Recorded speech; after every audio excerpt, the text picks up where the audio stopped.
En esta sesión virtual veremos cómo realizar un diagnóstico para la construcción de proyectos ambientales institucionales. Para empezar, es importante situar el territorio en el que se desarrollará el proyecto. Este puede ser entendido como la interrelación permanente entre los procesos sociales, naturales y culturales, representado en un espacio en constante transformación. Por ejemplo, para las comunidades indígenas, el territorio es un espacio habitado por la memoria y la experiencia de los pueblos. Es así que el territorio comprende diferentes elementos geográficos, biofísicos, paisajísticos, económicos, políticos, sociales, culturales e históricos que permiten su reconocimiento y apropiación. Las personas, a través de sus interacciones, reconstruyen permanentemente su territorio. Estas interacciones se expresan por medio de una serie de fijos y flujos.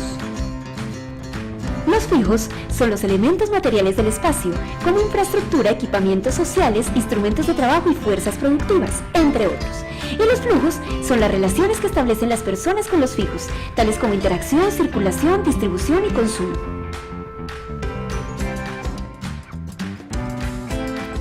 En el contexto escolar, un fijo puede ser un recurso como el agua, y los flujos son los usos y cuidados que la comunidad educativa tiene hacia este y los efectos que ello genera.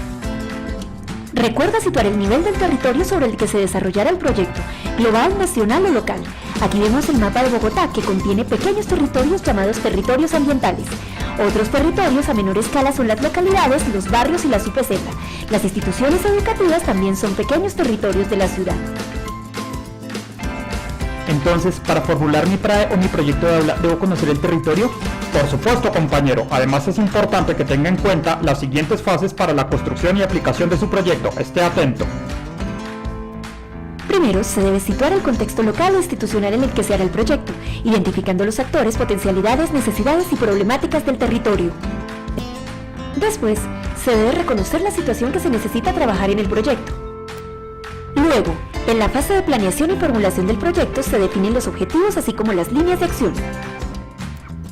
Finalmente, se ejecutarán las líneas de acción, esperando responder a las necesidades e intereses propuestos con la participación y gestión de los actores involucrados. Todas las fases requieren de una evaluación constante, dinámica y transversal. Entonces, manos a la obra a recoger los datos para hacer mi diagnóstico. Antes de empezar, recuerde que puede recoger los datos por medio de fuentes primarias, las que se consiguen de primera mano como encuestas, entrevistas, sondeos de información y observación. Fuentes secundarias, las que se consiguen consultando libros y estudios de otras instituciones o autores, y consulta especialistas. Y no se olvide seleccionar la técnica y el instrumento adecuado. La técnica hace referencia a la forma en la que se va a recolectar la información y el instrumento es el medio o herramienta para lograrlo.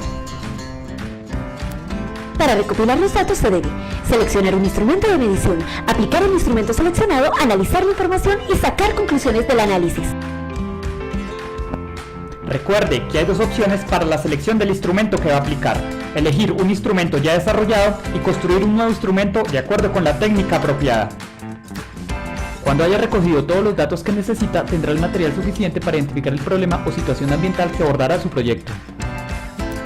Para identificar la situación ambiental que abordará su proyecto, puede utilizar las siguientes herramientas o instrumentos: matriz de Wester, diagrama de Goffin, observación directa, árbol de problemas, entrevistas, encuestas, cartografía social, historias de vida, entre otros. ¿Pero en qué consisten estos instrumentos?